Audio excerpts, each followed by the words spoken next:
Hola a todos, bienvenidos sean. Vamos a empezar a esperar a que empiece a llegar gente y el profesor que vamos a entrevistar el día de hoy. Espero que se encuentren bien. Estamos varios terminando con las pruebas.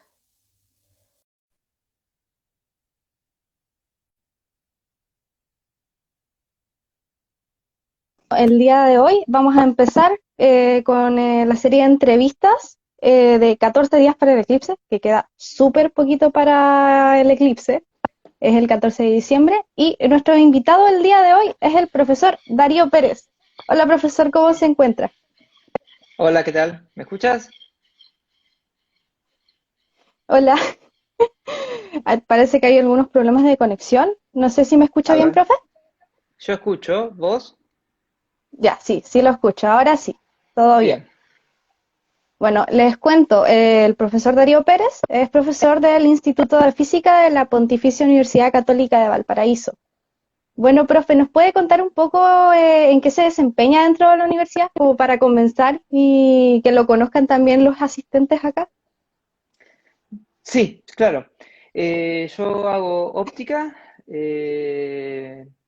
y particularmente trabajo en propagación de luz en medios turbulentos y eso es bastante amplio, pero una de las aplicaciones y una de las áreas de mayor interés es los efectos de la atmósfera en la observación astronómica. ¿Sí? Mm, La corrección o interpretación de todo lo que llega a un telescopio, ¿m? Y cómo contrarrestar los efectos de la atmósfera ujú. sobre un observatorio astronómico. Y, profe, profe, ¿y por qué es tan importante conocer los efectos de la atmósfera? ¿Qué incidencia tiene en cómo observamos los astros y el cielo? ¿Cómo incide eso? Ah, bien, mira, eso es relativamente simple en términos de los efectos sobre un telescopio moderno. Ujú, La atmósfera tiene un impacto tremendo sobre cualquier telescopio. Eh, un telescopio actual de los activos tiene cerca de 8 metros de diámetro. En principio, algunos de otras generaciones tenían 2 o 3 metros, pero todos estos telescopios con esos diámetros funcionan sin corrección a los efectos de la atmósfera como un telescopio de 10 centímetros de diámetro. ¿Eso qué ujú, quiere decir? Que un telescopio sin, sin tecnología que considere los efectos de la atmósfera es incapaz de separar objetos muy próximos, independientemente del diámetro que tenga. Su capacidad de separar dos objetos cercanos es equivalente a la de un telescopio de 10 centímetros, si no tiene correcciones. ¿No? Eso, ya. digamos, la capacidad de resolver objetos lejanos se llama resolución. Y la resolución óptica está dado en principio por el diámetro que tiene el telescopio. ¿Sí? Sin atmósfera, cuanto más grande es el diámetro del telescopio, mayor poder de resolución tiene el instrumento. En principio, esa resolución es inversamente proporcional a el diámetro del telescopio. Entonces, ¿sí? Ujú, Tiene más capacidad de resolver cuanto más diámetro tiene. Ahora, cuando la atmósfera interviene, los efectos se estancan en un diámetro que es el de, la capacidad de un telescopio de 10 centímetros, un telescopio convencional grande no puede resolver. ¿Mm? Ahora, como nosotros entendemos mucho de qué es lo que la atmósfera hace sobre la luz que viene de una estrella, tenemos técnicas para removerla y que el telescopio funcione como fue diseñado. ¿Mm? ¿Sí? ujú. Ahora, eh, si me preguntan, bueno, pero entonces, ¿cómo hacían antes cuando no había tecnología para capturar lo que la atmósfera hacía? Claro, un telescopio grande, a pesar de que no puede resolver lejano sí puede capturar, por ser grande, más luz. Y esa es la Ujú, diferencia, eso es lo que en principio empujó a la gente a construir telescopios más grandes, que era esta capacidad de recolectar más luz que viene de un objeto lejano, y cuanta más luz recolectamos, más lejos podemos ver, eh, objetos más lejanos podemos observar, que son muy tenues. ¿Eh? Pero claro, están muy lejanos, pero como no los podemos resolver, no sabemos si lo que estábamos viendo muy lejos es un solo objeto, una galaxia, por ejemplo, o son dos o tres estrellas que están muy juntas. ¿Mm? ujú. Ahí como que se Eh, confunde la imagen y no sabemos si es que estamos viendo una nebulosa o un planeta o estrella, etcétera. Entonces, era exacto. complicado. Era complicado, complicado entonces saber el fenómeno que se estaba viendo, el espectro de luz y nos indica con qué está compuesta, si eso provenía de algunas estrellas o de una nebulosa u otros objeto astronómico. Eh, y eso es todo, fue todo un problema. A ver si tengo algo acá para mostrarles. Voy a buscar entre mis apuntes y ahora pongo una imagen. Ahí está. Vamos a ver si funciona esto. Ya, Ahí está, perfecto. funcionó perfecto. Entonces, Wow. ahí se ve. El puntito brillante es una estrella vista con un telescopio razonable, si querés. Y la mancha esa gigante que se ve es el efecto de la turbulencia. Entonces hay un montón de puntitos y veteado, eso es lo que hace la atmósfera, y sin la atmósfera vos ves algo perfectamente circular. ¿Mm? Y claro, fíjate que la estrella está bien definida, es un punto, pero acá en esa mancha puede haber más de una. Sí, uno podría confundirla incluso con una nebulosa o cosas por el estilo. Puede ser cualquier cosa, claro. Sí, profe, entonces también por eso cuando vemos las estrellas las vemos como titilar, ¿cierto? Es por la misma turbulencia de la atmósfera. Sí, exacto. Entonces, cuando ves una estrella a ojo desnudo, lo que está pasando es que la luz de la estrella, como la atmósfera se va moviendo, entra y sale de la pupila de tu ojo. Y cada Ujú, vez que sale un poquito de esa luz que viene de la estrella, baja la cantidad de luz que llega a la córnea del ojo, que es tu zona sensible en el ojo, ujú. y entonces ves que disminuye su luminosidad. Y después vuelve a subir, y después vuelve a bajar, y así. Por eso las estrellas titilan. Entonces la pregunta que sigue es, bueno, ¿y por qué pasa con los planetas? Por qué las estrellas titilan y los planetas no? ¿Por ¿Sí? qué tan lejos están, no? Porque para nuestro ojo no es apreciable, pero un planeta tiene un tamaño no menor comparado con una estrella que se puede pensar como una fuente puntual, muy lejana. Entonces, como vos tenés un disco, que es la luz que proviene de un planeta, ese disco se puede pensar como un gran conjunto de estrellas que están todas saliendo de ese disco brillante. Ahora, un elemento luminoso de ese disco contribuye con luz cuando otro elemento de ese disco no contribuye con luz porque se salió de tu ojo. Entonces, como cada uno de ellos va colaborando poniendo la luz que se va de uno por la del otro, al ojo desnudo, el planeta no titila porque se va compensando la luminosidad que se pierde de,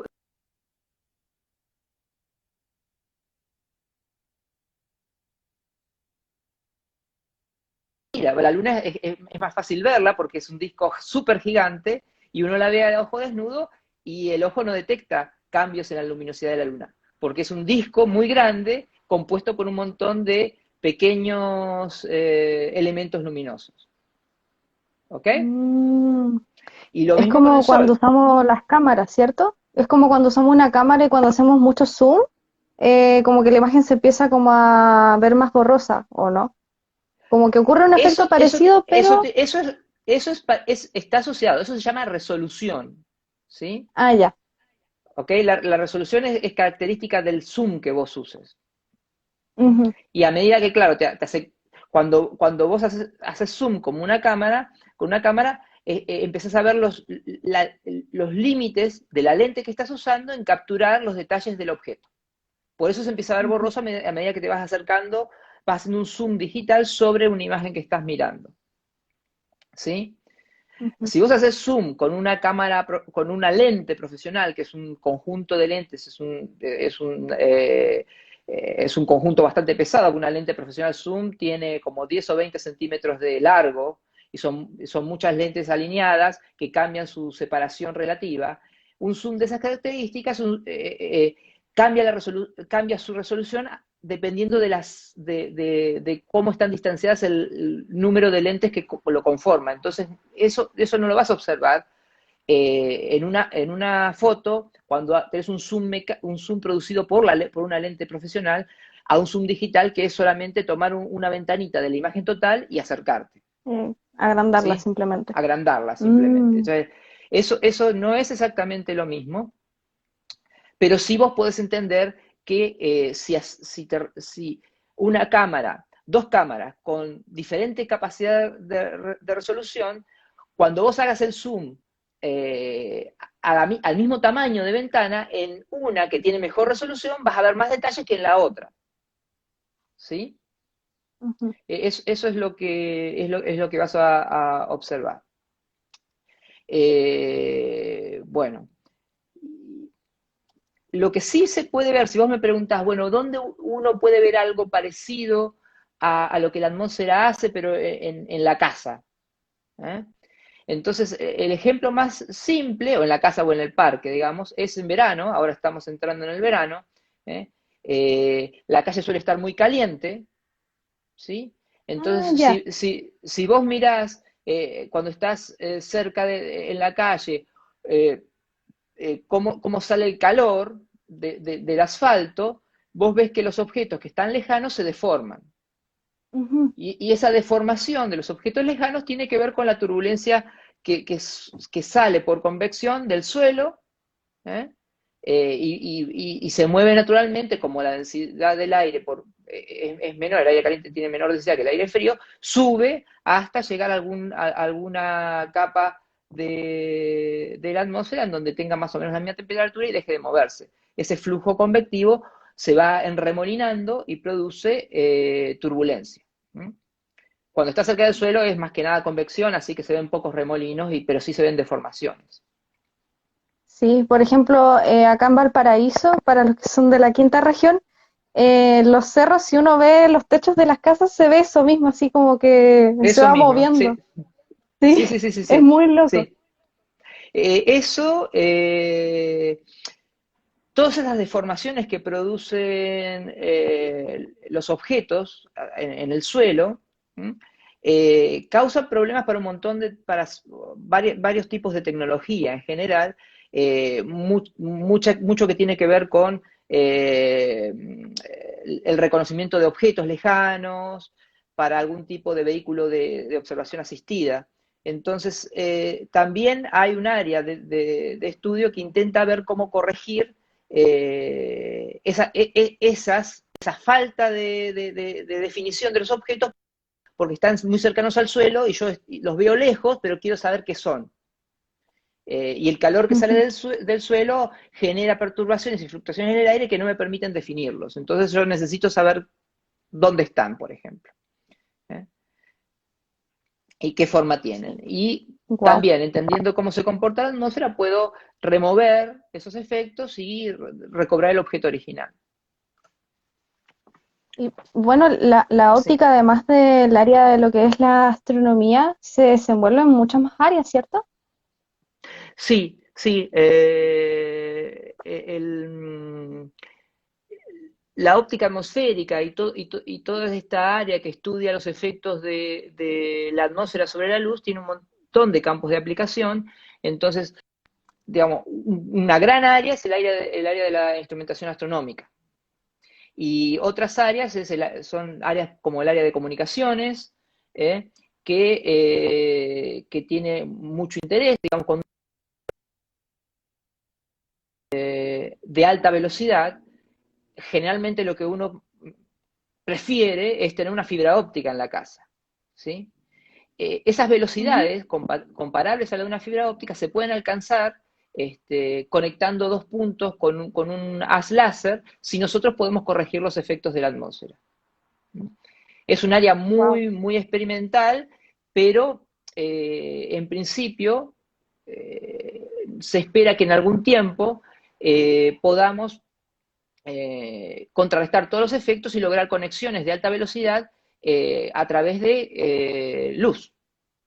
Y eso es súper importante Mm, para conectar áreas incomunicadas en el caso de un terremoto, por ejemplo, donde todos los cables se cortan y es necesario restablecer las comunicaciones en una ciudad. Y cuando decimos comunicaciones es telefonía celular, video, internet, porque seguramente hay muchos operadores que necesitan conectarse y llamar a sus familiares, telefonía de línea. Todo eso actualmente entre ciudades funciona con fibras ópticas, pero esas fibras se pueden romper en un terremoto, son frágiles. Y restablecer esas comunicaciones requiere de canales de muy alta velocidad que solamente se pueden recuperar con comunicaciones ópticas.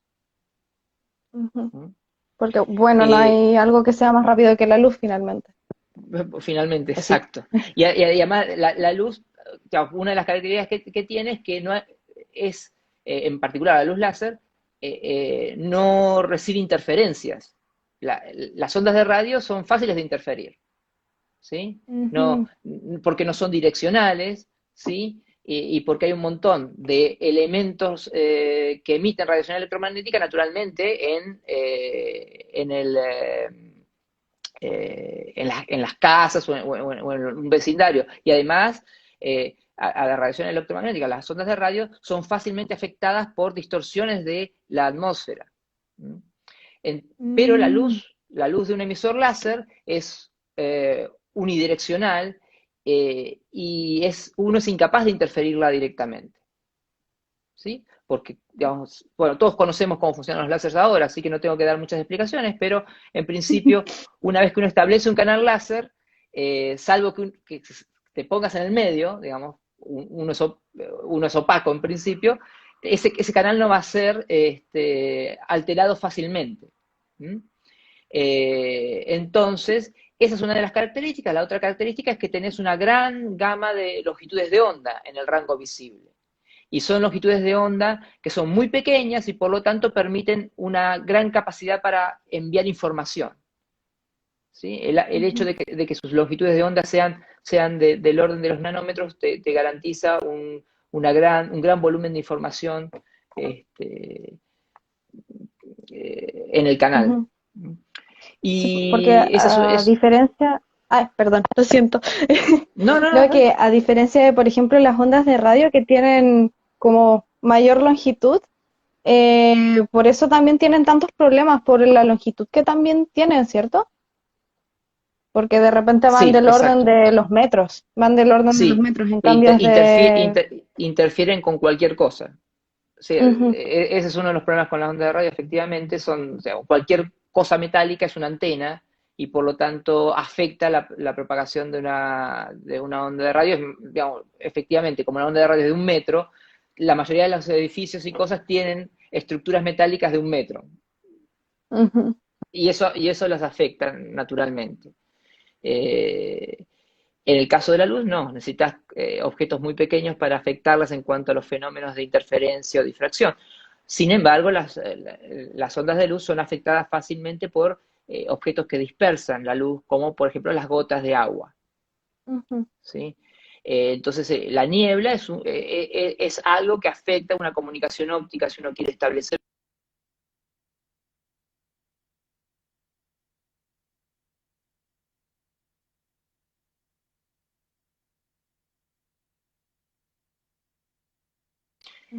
Y ahí podemos ir a otra área en donde algunas de las cosas que hago se pueden aplicar, que es la medida de vapor de agua en un bosque o en un campo, digamos, uno mirando cómo cambia, cómo la atmósfera cambia la dirección de un haz de luz o de una imagen que estamos mirando a lo lejos, uno puede inferir la cantidad de agua que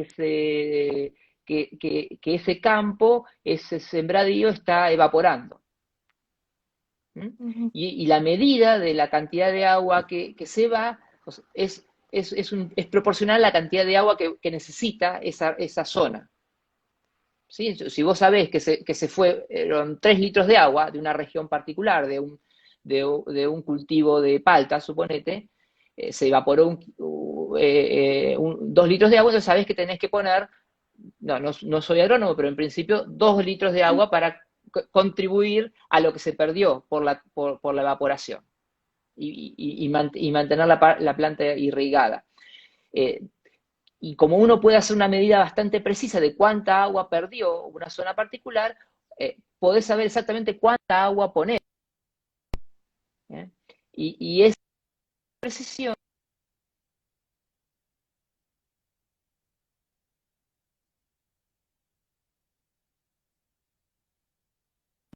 de agua en un riego.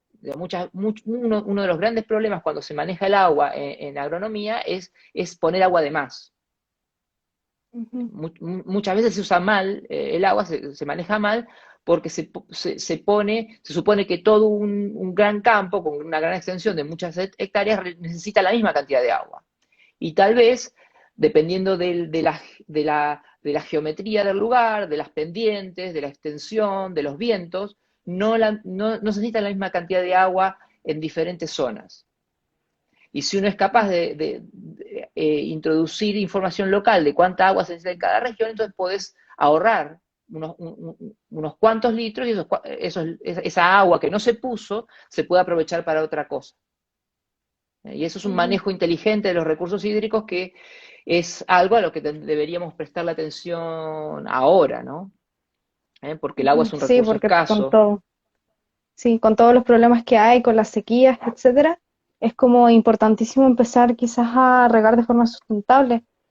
Y, Exacto, sí, es parte del manejo sustentable de agua.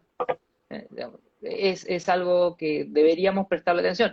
Como muchas otras cosas, esta en particular es algo que se puede controlar con tecnología, nosotros suponemos, de bajo costo. O sea, ese es ujú, uno de los temas que estamos trabajando hace bastante tiempo en el laboratorio acerca de cómo acercar las técnicas que nosotros empleamos en el laboratorio a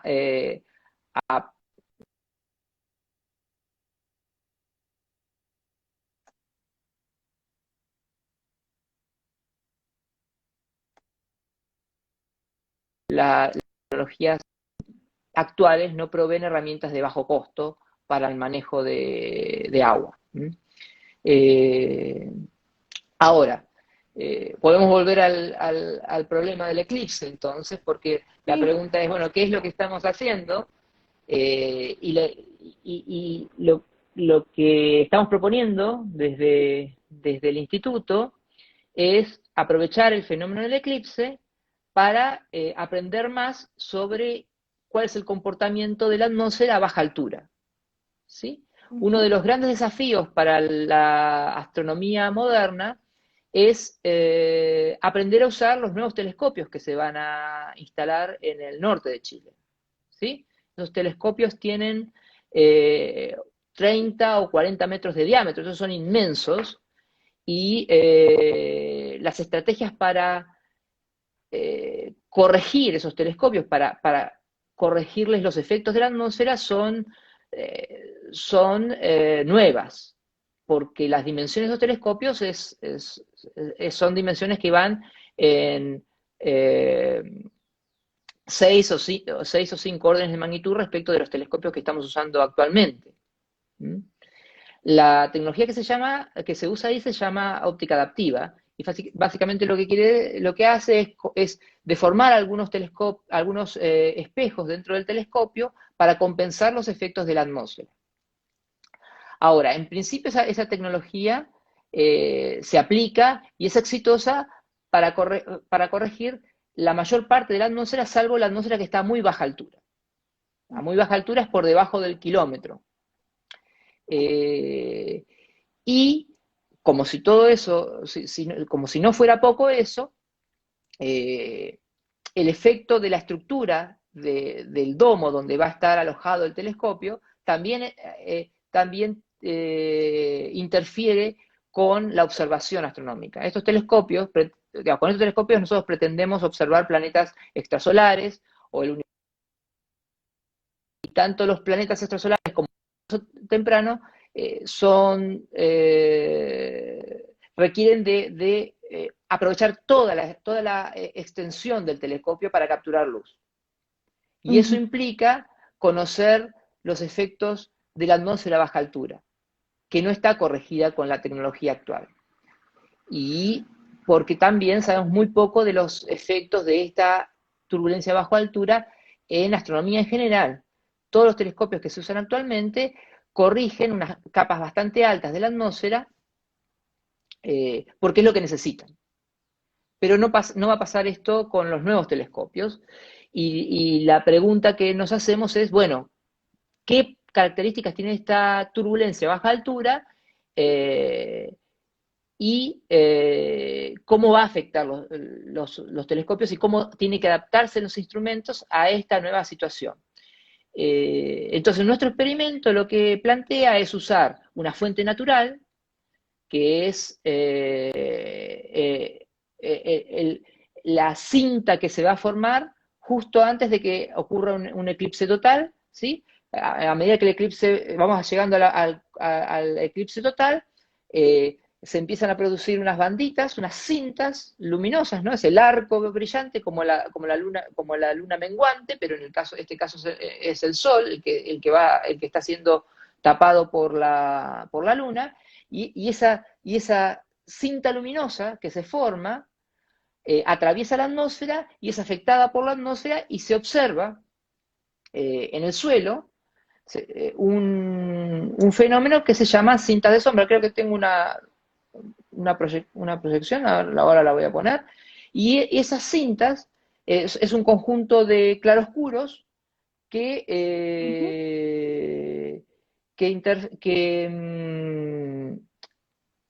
ahí está, ahí lo pongo el video, ¿eh? Creo que se ven un poquito ahí, Se ¿sí? alcanza a ver un poco. Sí, se alcanza a ver Sí, un poco.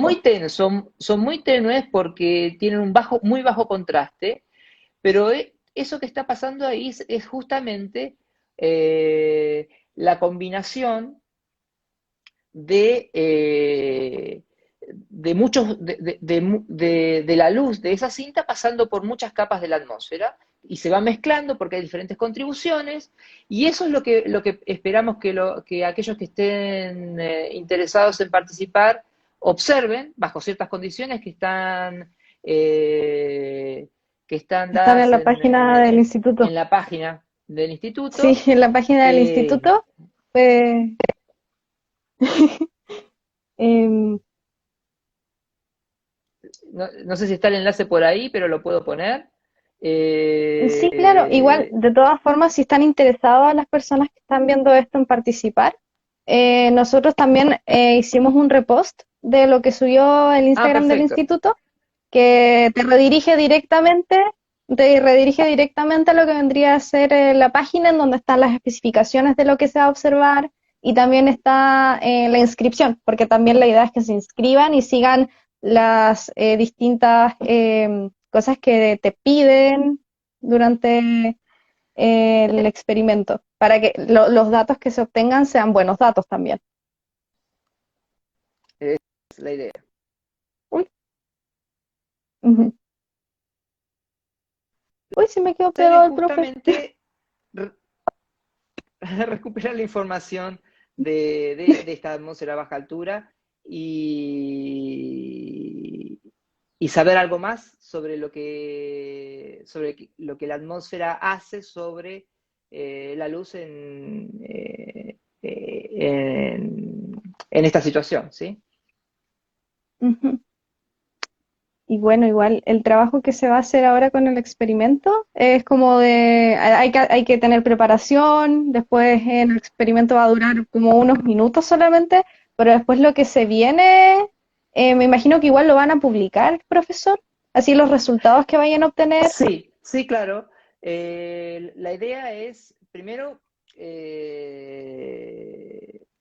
ver digamos, dónde están ubicados los observadores, pero vamos a tomar todos esos datos, que esperamos sean muchos, los vamos a comparar entre sí, y esos resultados va a llevar un tiempo procesarlos, porque a pesar de que son unos pocos segundos, son aproximadamente unos 30 segundos, 30 segundos antes son 60 segundos por observador. En general, cada una de esas observaciones va a producir una imagen de 1080 por 1080 por 1020 y algo píxeles. Hay que analizar cada uno de esos píxeles, compararlos con otros de otra imagen, y ese proceso va a dar lugar a un gran volumen de información que nos va a llevar un tiempo a procesarlos, pero la idea es que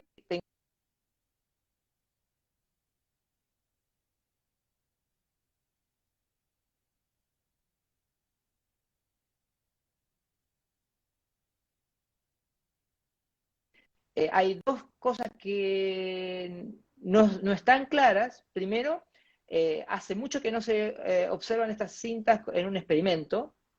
La primera observación de este siglo, la última, fue en un eclipse que ocurrió en África en el 2004, si no me equivoco. Eso fue ya hace unos 16 años. Y lo Wow. diferente de este experimento respecto de aquel es que van a ser muchos observadores y no uno solo. Y, y a pesar de que estamos pidiendo que los voluntarios usen un teléfono celular, los teléfonos celulares actuales son muy superiores a las cámaras científicas que se usaron en aquel momento, incluso en velocidad. Todos los teléfonos, en general los teléfonos inteligentes de última generación pueden filmar sin mucho trabajo a 60 frames por segundo, o sea, 60 imágenes en un segundo, eh, y eso es más del doble de la velocidad a la que se filmó en el experimento del 2004. Entonces se va a capturar más información dinámica de la atmósfera. Y el otro detalle es que en aquel experimento se usaron imágenes de 640 por 480 píxeles, y esta vez estamos digamos, más que duplicando esa cantidad, y, Más HD. es HD. Sí. Entonces, digamos, la calidad de los datos actuales va a ser muy superior, y como van a ser más observadores, vamos a obtener más información local de todos los efectos de la turbulencia en la comparación entre observadores. Aquel experimento con una sola plataforma solamente permitía tener información muy particular sobre una capa de la atmósfera específica, mientras que como estos observadores van a estar muy alejados entre sí algunos, vamos a poder tener información de diferentes capas simultáneamente y entender Wow. cómo cada una de esas capas contribuye a alterar la luz que se propaga desde la cinta, desde el arco que produce el comienzo del eclipse total, o el fin del eclipse total en la superficie de la Tierra. ¿Sí? Y eso es algo que no se ha hecho, así que vamos a ver qué resulta y qué información vamos a tener sobre la turbulencia de baja altura, que lo que entendemos es que es una turbulencia bastante atípica, que no es comparable a la turbulencia eh, que ocupa el resto de la atmósfera terrestre, que tiene ciertas características que la hacen más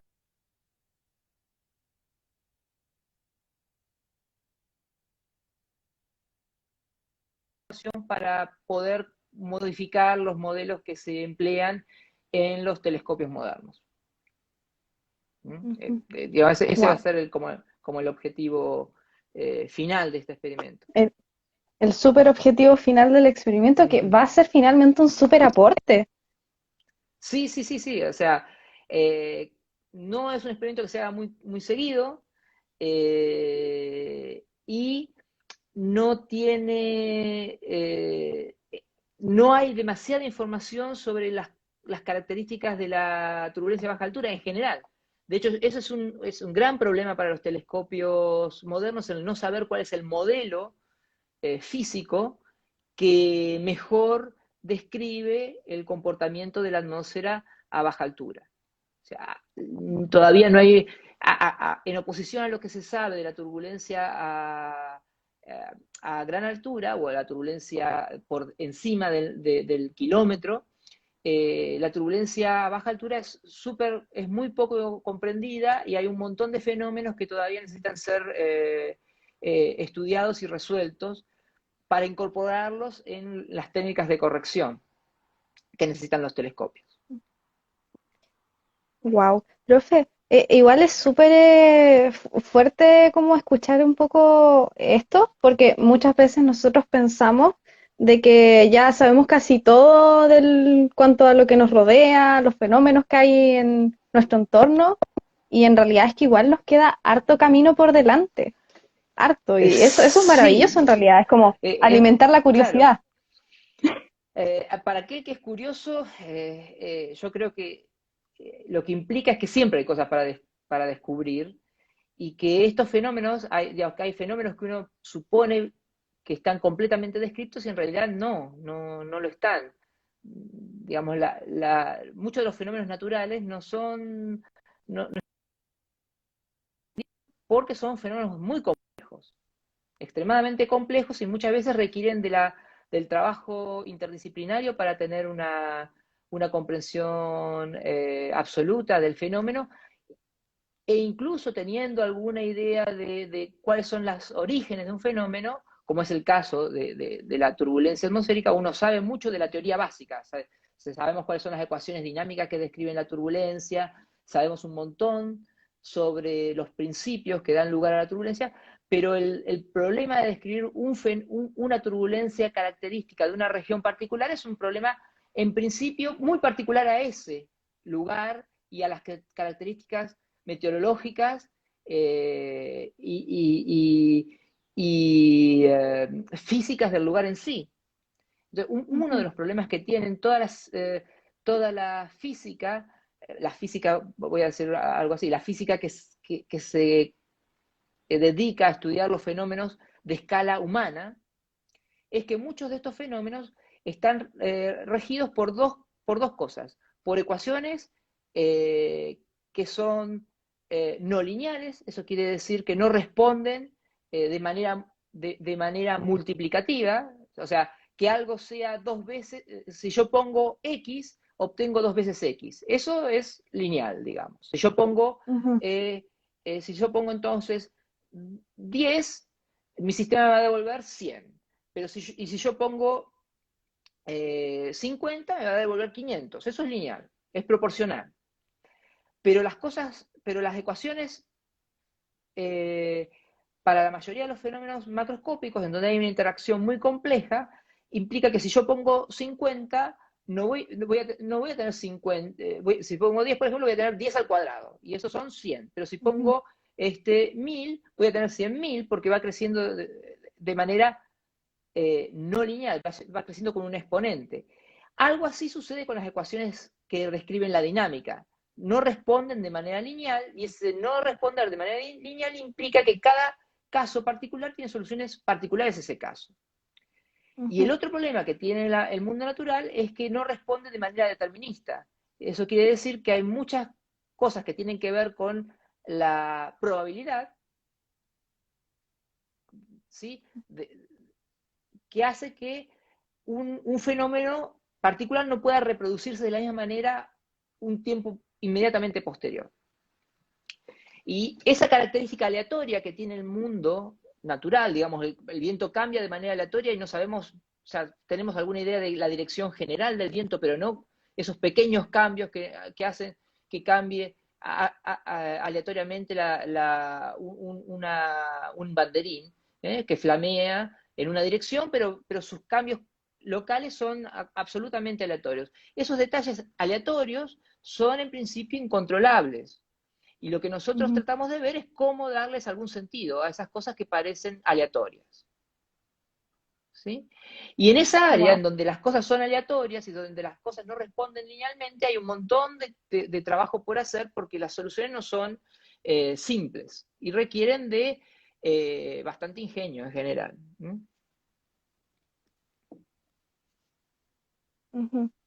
Bueno, igual en la física muchas veces de repente no encontramos respuestas así numéricas Mm, y muchas veces vemos de que hay ecuaciones que se parecen mucho, pero en realidad son totalmente distintas. Y es porque muchas veces los físicos se dan cuenta de que no consideramos como cosas pequeñas, por ejemplo, no sé, algo súper simple como el efecto del roce. No todo movimiento, no toda cosa natural va a ser ideal como nosotros lo planteamos. exacto, sí. Ujú, Eso es así, digamos, no es lo mismo suponer digamos, que el objeto es ideal a agregarle a un objeto todos los detalles que lo hacen particular, ¿sí? ujú. Entonces, hay un chiste muy viejo que cuando a un físico le preguntan qué caballo va a ganar una carrera de caballos, el físico empieza a suponer, bueno, supongamos que el caballo es esférico y que no hay roce. Entonces, le saca todos los detalles para resolver un problema muy particular y encontrar algún tipo de simpleza en algo que no es simple, claro, porque en la vida real el caballo tiene pies, está más o menos cansado, comió o no comió, y todos esos detalles, esos que le dan, que lo van a va a hacer que tal vez un día gane y otro día no gane. ¿Sí? Y lo mismo ocurre con la naturaleza. Hay Ujú. condiciones muy locales que tienen que ver con el roce, con otros parámetros que hacen, porque fluctúan un poquito, que el resultado final no sea el mismo que tuvimos un día previo y no va a ser el mismo que vamos a tener luego. Entonces, entender cómo los sistemas se comportan ante alteraciones pequeñas y tratar de encontrar algún grado de certeza dentro de las incertezas que presenta el mundo natural es un trabajo que es el que nosotros hacemos dentro del grupo de sistemas complejos, ¿sí? Buscamos patrones y buscamos cosas generales dentro de esta cosa aleatoria y no lineal que tiene el mundo natural. Ujú. Profe, igual me voy a alejar un poco de lo que estamos hablando con la pregunta que le voy a hacer, pero eh, el campo de la óptica, sí, las personas que están especializadas en esto y que hacen investigación, ¿hay muchas personas o hay poquitas? Es como más escaso ver físicos que se dediquen a la óptica. En Chile no hay mucha gente. El área más populosa en óptica es la gente que hace fotónica. ¿Sí? Eso es, Ujú, básicamente es una derivación de materia condensada y es óptica a nivel cuántico, digamos. Pero es una extensión de la gente que parte haciendo su carrera en materia condensada. ¿Sí? ujú. Y ese es un área bastante popular, tiene un centro muy grande en Concepción, y luego hay dos o tres grupos pequeñitos en Santiago que hacen óptica no lineal, digamos, pequeñitos son, digamos, no tienen mucha gente, pero también esas también surgen como ramas de grupos previos que trabajaban, en el caso de la gente que hace óptica no lineal, en física no lineal directamente. Y el área que trabaja en física en óptica atmosférica o en temas, digamos, de óptica física general, digamos, es así, es un grupo bastante reducido y estamos acá en Valparaíso, somos nosotros, que estamos haciendo algo entre instrumentación y metrología. Eh, Después hay un pequeño grupo en Santiago, exalumnos míos, y no hay mucho más, sí, es una comunidad relativamente pequeña. Pequeñita. En Chile sí, no es comparable a otros. países latinoamericanos que son bastante más grandes, digamos, en Argentina o en Brasil hay centros de óptica muy grandes, pero muy grandes quiere decir que tienen en tamaño, en personal, digamos, investigadores como el número de profesores de nuestra universidad, ¿sí? Una institución puede tener 300 investigadores fácilmente. En Brasil hay 2 o 3 campus muy grandes. En México también. Eh,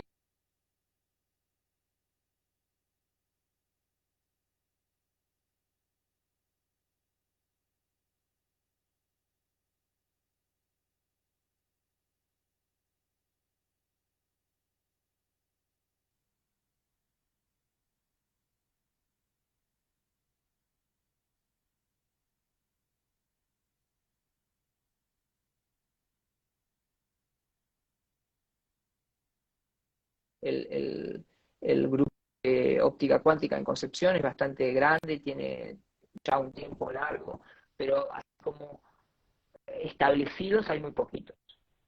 Uno en Concepción, Mm, incipiente, otros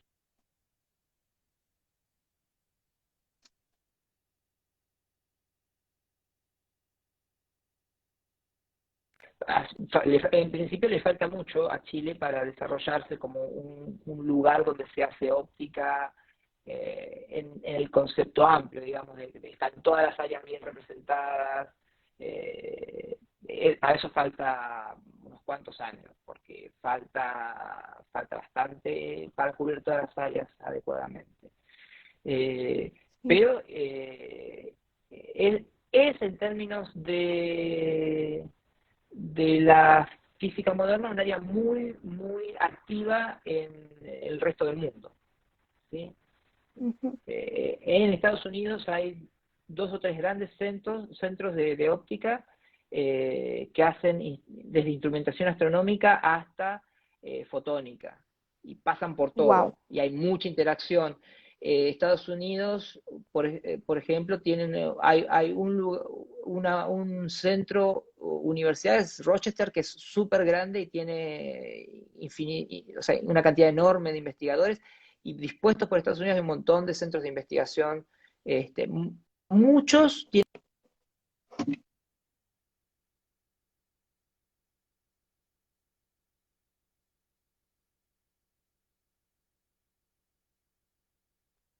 ¿Aló? Por todo lo que es. Además de, digamos, por ejemplo, Chile no tiene nada, ninguna capacidad de construir algo parecido a un telescopio como los que se instalan en Chile. Todas esas Ujú. áreas de la ingeniería que tienen origen en óptica y que dan lugar a un telescopio moderno en Chile no están desarrolladas en lo más mínimo. ¿Sí? Ujú. En, Profe, se me está quedando pegado. ¡Ah! a, a, sí, sí, ahí está. Está. En esos 3 países en Europa, en Alemania, en Francia, en Italia y en el Reino Unido hay grandes grupos que hacen instrumentación astronómica y proveen todo, digamos, desde los Wow. tecnologías de óptica adaptiva, tecnologías para compensar la atmósfera, para detectar fenómenos atmosféricos, tecnologías para hacer instrumentación en los telescopios, cualquier tipo de instrumentación, ¿sí? Desde estudios fotométricos, estudios espectrográficos o de alguna otra índole, digamos, y estos grupos son súper poderosos y mueven muchos de los eventos, de los grandes congresos que tienen que ver con la instrumentación astronómica, hay varios en el mundo, y en general eso es un problema, porque cuando uno piensa cuál es la participación de Chile en los telescopios, nos quedamos con el 10% de observación, básicamente. Sí.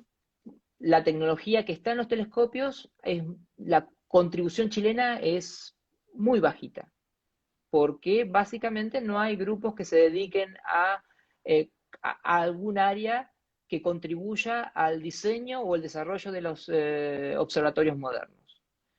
En un Ujú, observatorio moderno hay mucha cosa, ¿no? Desde las comunicaciones ópticas, de la comunicación, donde tenés que tener canales de alta velocidad, hasta lo mecánico, a lo que tiene que ver con el sensado, a lo que tiene que ver con la corrección de la atmósfera, todas esas áreas que son diferentes, muchas tienen que ver con la ingeniería eléctrica y con la ingeniería electrónica, no tienen un desarrollo pleno en Chile y por lo tanto su influencia, la influencia de Chile en la decisión de qué instrumentos, cómo, cuándo, es mínima.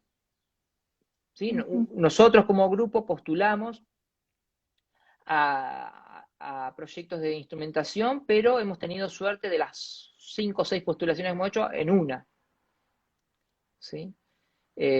La mayor parte de las postulaciones para los recursos que se ofrecen en Chile, claro, de alguna manera es razonable, termina en la observación astronómica. ¿Sí? Ujú. Financia la astrofísica, la astronomía, que está muy bien, pero es lo que más se hace en Sí, Chile. obvio. Sí. Y tiene que ver con ese 10% de Igual, observación. Ahí hay un gran, digamos, se ha desarrollado homogéneamente y ahora es súper competitivo la astronomía que se hace desde Chile con la astronomía que se hace en otros países. Pero a la ujú, sombra ha quedado todo lo que tiene que ver con los ojos de los astrofísicos o los ujú, ojos de los astrónomos.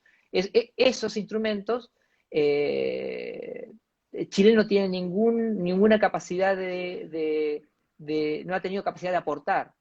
Es muy mínima, en el ALMA tiene una contribución local, pero ujú. es como el comienzo de un camino muy largo en donde, claro, no hay una política clara de cómo Chile se puede convertir de un proveedor de espacio y de cielos a un proveedor de tecnología, en este campo particular, ¿no?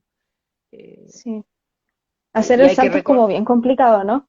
es muy complicado, pero, por ejemplo, para tener una idea, la misma tecnología que se usa ahora para corregir los efectos de la atmósfera, las patentes asociadas a esa tecnología se usa para la corrección de problemas oculares. Es la misma Ujú, técnica para medir los problemas que uno tiene en el ojo, se usan las mismas técnicas, para corregirlos se usan técnicas equivalentes, nada más que para el problema del ojo que está deformado, viejito, y tiene algunos problemas de nacimiento tal vez, es los mismos conceptos, la misma técnica, hasta el mismo lenguaje se usa. Y todo wow. eso está asociado a patentes de astronomía que se mudaron a la óptica oftálmica y que tienen un gran campo de aplicación en muchas nuevas tecnologías y no tan nuevas tecnologías que tienen que ver con la corrección ocular. Y con el Mm, diagnóstico de enfermedades oculares y un montón de cosas. Entonces, claro, uno ve que hay cosas que parecen que están muy alejadas, pero en realidad tienen un punto de unión. ujú, eh, y de hecho, uno de los problemas que tienen la gente, los observatorios astronómicos, que mucha gente que trabaja en los observatorios ha trabajado proveyendo tecnología que está asociada a la corrección de la atmósfera, se va a trabajar a empresas privadas, pero en el área de la oftalmología, para hacer instrumentación wow. ahí, y se quedan sin recursos humanos, porque se les va a la gente. Claro, una industria no farmacéutica, pero una industria de la salud, tiene más plata para pagar un sueldo más jugoso Ujú, que un observatorio astronómico, a pesar de lo grande que uno se imagina que es un observatorio astronómico, no pueden conservar los ingenieros, wow. porque Igual, se por van se eso van a la también, industria. profe, por eso también yo he escuchado así como un chisme nada más, de que por eso de repente hay observatorios que quedan solos o telescopios que quedan solos en el sentido de que no tienen personas que puedan administrarlo. ¿Es eso así verdad? No sé, O... no sé si exactamente tiene relación con eso, pero es cierto que la gente, que los ingenieros que trabajan en el área de la instrumentación astronómica en los telescopios,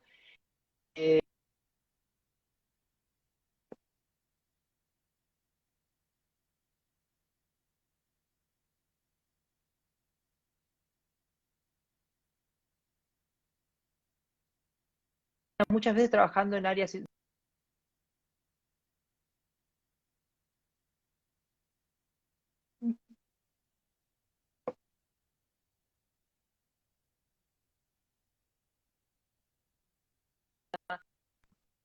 industrias que tienen más recursos.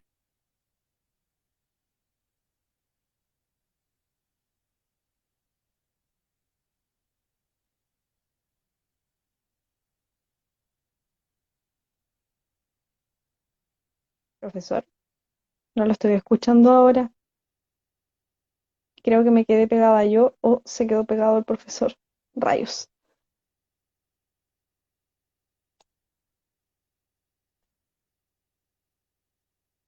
Se cortó. Bueno, se cortó. Rayos.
El menos Ahí en está. óptica a lo... Ahí está, profe, volvió. Volví, Volvió. sí, logré Sí, encontrar el enlace. ya, perfecto. ¿En qué nos habíamos quedado? Usted estaba comentando un poco lo que sucedía en el ámbito de lo que es la ingeniería, incluso la óptica, y los Ujú. observatorios y cómo las personas se van cambiando de repente a lo que vendría a ser la oftalmología incluso. Sí, sí, sí, tiene alta rotación, entonces los observatorios.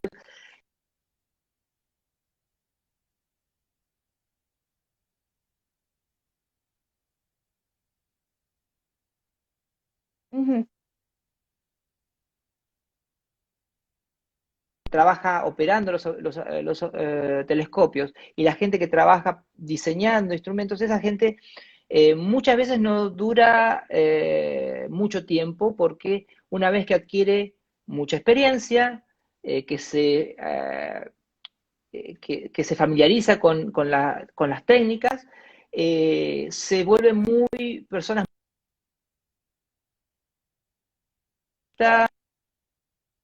como las empresas que proveen tecnología satelital, de diferente aspecto, porque imagínense que no solamente pensando guerra, en una guerra, pero hay muchas industrias que que desarrollan tecnología para buscar recursos naturales y ver ujú, dónde se encuentran mejores recursos. Si eso requiere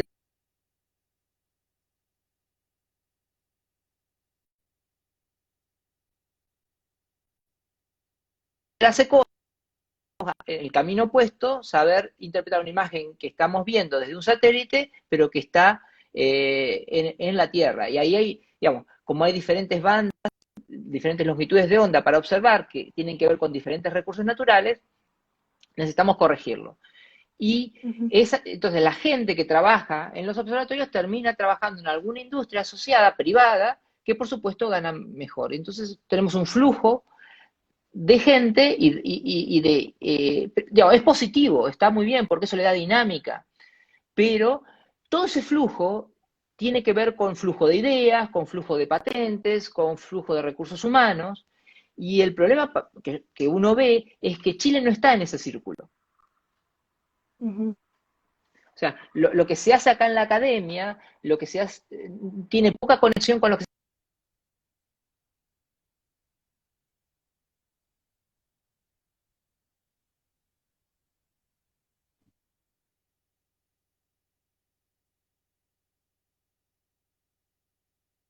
tecnologías en los telescopios, porque eso generaría flujo de personas, movilidad de personas de Chile hacia afuera y de vuelta, digamos, Ujú, y favorecería la creación de industrias locales asociadas a la instrumentación astronómica a la instrumentación óptica en general, digamos con otros fines, con fines civiles o con fines aplicados a algún área particular.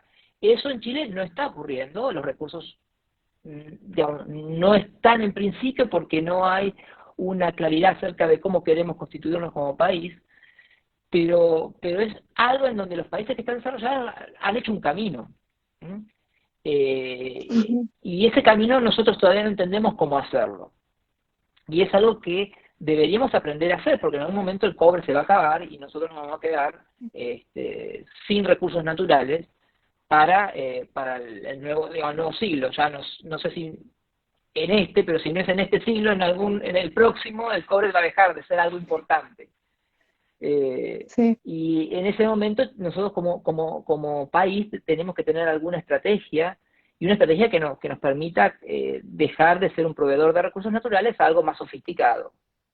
Ujú, Ahora, una cosa que podemos hacer es aprovechar que tenemos cielos muy codiciados y tratar de integrarnos más con las cosas que se hacen en los observatorios, no solamente como observadores, como usuarios de un instrumento, sino como creadores de instrumentos. ujú. Esas tecnologías Wow. como... Igual, como usted mismo dice, ¿no? Ay, perdón.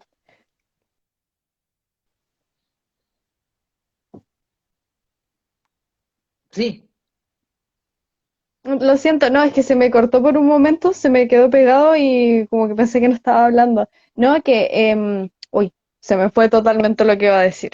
Pero tenía que ver con que igual nos queda mucho camino por delante. Nos queda harto camino por delante en ese ámbito, entonces. Porque igual comenzaron los otros países no ahora, sino de que empezaron su camino en la óptica y lo que vendría a ser la física hace rato. Por eso es como, wow, nos queda harto.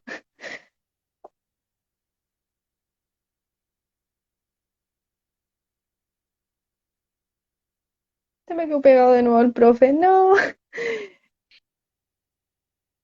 eh, mucho,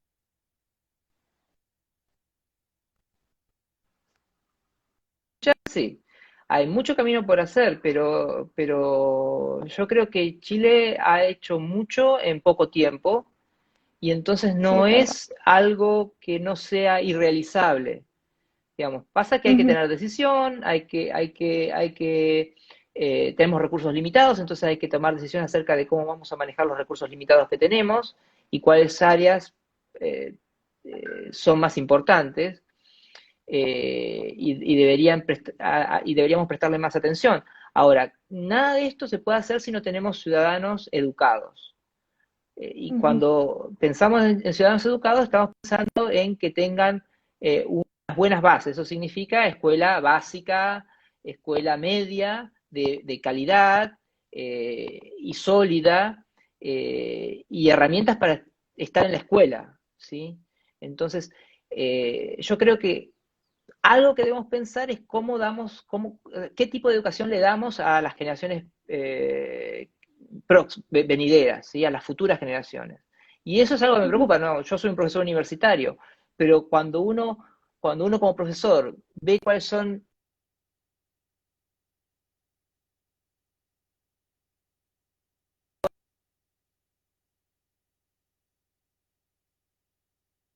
la escuela media las haya resuelto en algún camino. Y Ujú. eso no parece que suceda. Es difícil porque los chicos vienen muy convencidos de que saben y que dieron las pruebas y como las pruebas las dieron, les sacaron buena nota, saben mucho. Y no es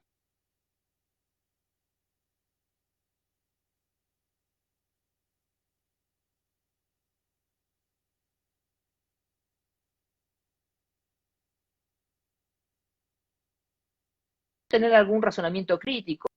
Y eso es algo que la escuela debiera ayudar a construir. Eh, pero bueno, no es un problema local de Chile, pasa en otros países, entonces no hay que Ujú. asustarse de, bueno, somos muy malos nosotros. No, pasa en todos lados.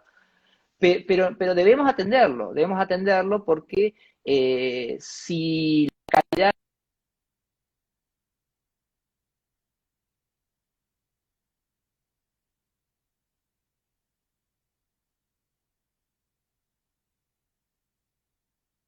a dar el paso que sigue, que es convertirse en profesionales o en investigadores de calidad. Ujú. Ahora, la solución no la tenemos nosotros, sino tenemos que decidir qué tipo de colegio queremos, cuáles son las cosas importantes que hay que enseñar en el colegio, qué cosas tienen un valor, pero tienen un valor de segundo orden, digamos, y cómo ayudar a los chicos que tienen menos herramientas para estar en el colegio, porque ellos son los Por más supuesto. afectados, ¿sí? Entonces hay chicos digamos, hay chicos con problemas en la casa y no tienen ningún apoyo, y es difícil estudiar en una casa que no tiene las condiciones para estudiar. Ujú. Eh, y hay otras condiciones que tal vez uno no alcanza a ver porque son muy amplias, pero no tenemos no tenemos una estrategia para que todos lleguen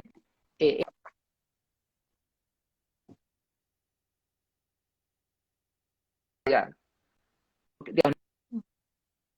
y todos van a llegar desparejos. Es más trabajo para nosotros y, es un trabajo que no podemos, o sea, nosotros no podemos resolver lo que 15 años, 12 años de colegio no resolvieron en 4. Eso es imposible. Más que nada que cuando un chico tiene 5 años, 6 años y va a estar y está creciendo, ahí hay muchas cosas que se pueden resolver a esa edad. Sí. Y eso es algo, bueno, creo que es algo que no se discute y no se discute de manera saludable. De hecho, de eso No, para yo creo que nada. eso es lo que nos debiera preocupar más ahora. Más allá de si la Sí, universidad tiene un tipo de financiación u otro tipo de financiación, eso es secundario. Fíjense que países como Estados Unidos, que es súper privado en términos de cómo funciona su universidad, y países que son como Francia o Alemania, tienen la misma capacidad de responder al desarrollo de tecnología. ujú. Y con universidades que tienen caminos completamente diferentes, o el Reino Unido, que también no tiene universidad pública como, digamos, financiada por el Estado. Entonces, cuando uno ve esa diferencia entre universidades, uno, digamos, a lo que tenemos que concluir es que no tiene que ver mucho con cómo está financiada la universidad, sino tiene que ver con cómo los países, qué es lo que hicieron esos países antes de que la gente llegue a la universidad. Sí, es verdad. Y lo que sucede es que lo que es básico, me acuerdo cuando fui a hacer como parte de mi doctorado, estuve un año en Alemania como parte de mi tesis. Me juntaba con estudiantes alemanes y ellos en la escuela aprendían 3 idiomas: latín, Wow. alemán, inglés. Claro, tenían una cantidad de recursos en un colegio estatal y les daba un amplio margen de temas para interesarse. Digamos, yo envidiaba el hecho de que alguien pudiera hablar latín y pudiera hablar griego y lo haya aprendido en la escuela media.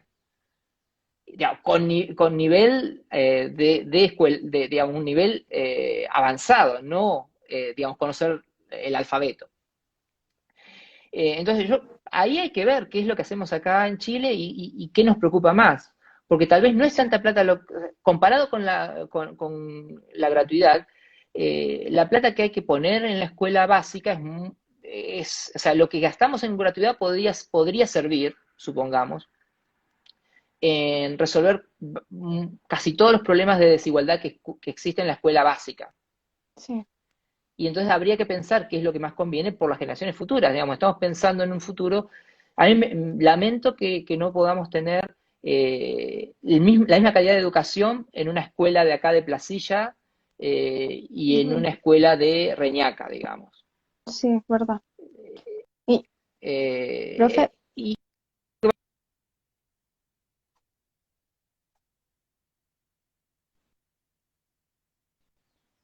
ujú.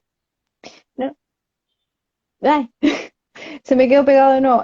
Profe, que igual eso uno lo ve mucho ahora, por ejemplo, voy en primer año, entonces eso se ve mucho ahora cuando uno recién entra a la universidad, con los compañeros que uno tiene. Por ejemplo, no sé, tengo amigos que estudiaron Sí, que son de Reñaca y estudiaron en Reñaca. Tengo otros amigos que estudiaron en zonas rurales. Y yo, por ejemplo, acá estudié en el Liceo Juan Arroz, el que está acá en Valparaíso. Entonces, es súper así heavy, perdón por la palabra, pero es heavy ver como la diferencia que hay en un lado a otro. Lo cual, sí, igual, yo agradezco mucho el tema de que las universidades, el primer semestre o los primeros años sean como tratar de nivelar un poco los problemas que hubieron dentro de la educación media o educación en general. Y lo que usted comenta es súper importante, porque necesitamos, así, es importantísimo sentarnos quizás en algún momento a hablar de cómo le enseñamos a los jóvenes y cómo le enseñamos a los niños desde pequeños, porque el método de enseñanza en realidad, esto sí, ya es una sí, opinión personal, pero el método de enseñanza es como muy, es como muy lineal para todos. Cuando las personas son distintas, las personas aprenden de forma distinta. Y muchas veces los exacto, padres también sí. cometen el error de gritarle a sus hijos y enseñarles de una forma que no es la más adecuada. Mm, Se nos olvida totalmente de que nosotros, sí, los jóvenes, o lo que viene más a futuro, son los que van a estar ahí descubriendo nuevas cosas. Y no los estamos preparando para eso, no los estamos preparando para lo que se viene más adelante. Entonces, eso, mm, no sé, perdón, me fui en la bola, creo, sí. profe. No, no, es súper válido. Sí, hay que pensar obviamente que uno no es un, ya hay ejemplos de cómo se ha hecho y cómo se puede hacer. Entonces no Ujú, es que es caminar a ciegas.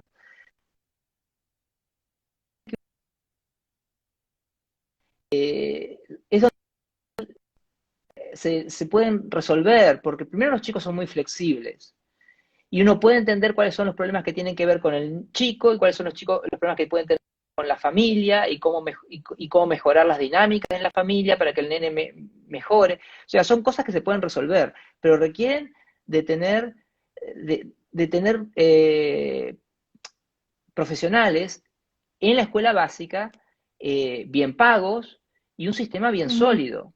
En sí. España yo recuerdo que un gran problema que se resolvió, que acá todavía se sigue discutiendo, y creo que lo mismo sucede en Alemania, el momento en que dejaron de ser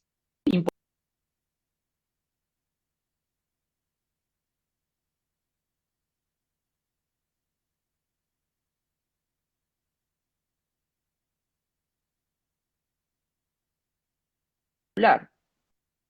Entonces, lo que empezó a pasar fue que la calidad en sueldo y en tiempo era mucho mejor en una escuela pública, en una escuela Ujú, del Estado, que en una escuela privada. Entonces, los profesores, digamos, empezaron naturalmente a preferir ingresar al sistema público porque tenían mayores beneficios. O sea, la exigencia es mayor de todas maneras. No es que un profesor puede ir, se le piden muchas cosas.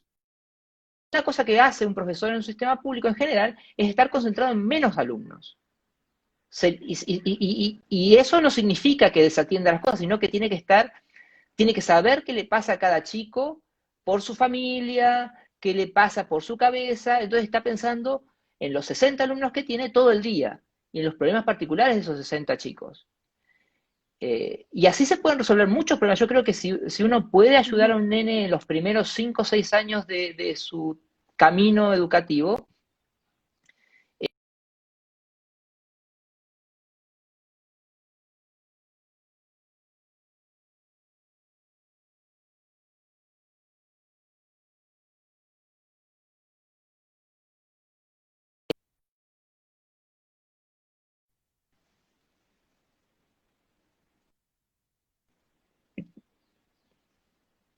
no sé si seguimos conectados.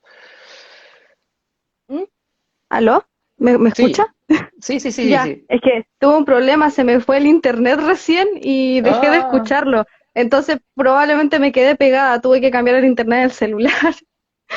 está bien, está bien. Em, Ahora escucho. no sé, yo al menos personalmente yo tendría que irme ya. No, no, Está estamos súper bien. buena la conversación. Sí, hemos conversado de hartas cosas, así como para los que no estuvieron desde el inicio, un mini resumen. Hablamos un poco de en lo que trabaja el profesor, hablamos también del nuevo experimento que se va a hacer, y también de óptica, que es como, bacán, es un área súper genial en realidad, que quizás no se ve mucho así en la vida cotidiana y no se conoce, y en realidad está en todas partes, Está en como todas la partes, física en sí. general, que está en todas partes. Entonces, Hay que eso, saber bueno, yo mirar. creo. Ujú, hay que saber mirar. Entonces, yo creo que ya vamos terminando la entrevista. Un gusto tenerlo, profesor. Igual, Muchísimas gracias Javier. por aceptar. Un gusto. Y bueno, decirle a los que siguen conectados de que estén atentos porque se vienen cosas geniales. Vamos a estar ahí avisando por el Instagram de Confut. Entonces, eso. Muchas gracias, profesor, por su tiempo nuevamente. Nos Y vamos. nos estamos viendo. Nos Sí, sí, estamos viendo. sí. Pronto. Chao. Pronto, ojalá. Chao. Chao, chao.